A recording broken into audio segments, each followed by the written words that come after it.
Hi, this is Brianna with journal number 2 for ED 8608. My thoughts on zero tolerance is that the original idea behind the policy is outdated.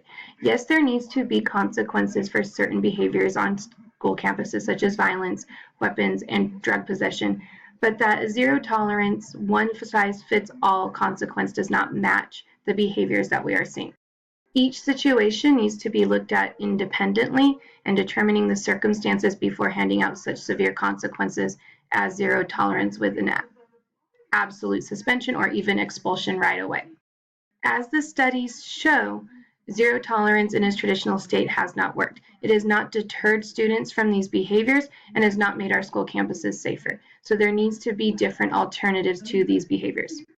Being the PBIS coordinator for my school, I've done a lot of research and been to a lot of trainings about restorative practices and teaching behavior expectations. And I definitely think that is the way that more schools need to go. Just as we, with students, if they don't learn a math skill right away, we don't penalize them and give consequences and send them to the principal's office. Same with behaviors. When they don't do an expected behavior right away, instead of immediately disciplining or consequencing it, we need to be teaching them and reteaching the expected behaviors. As students are learning these expected behaviors, they are going to make mistakes, and we need to be giving them second chances to re-enter their school community or re-enter their classroom community and learn from those mistakes and do better.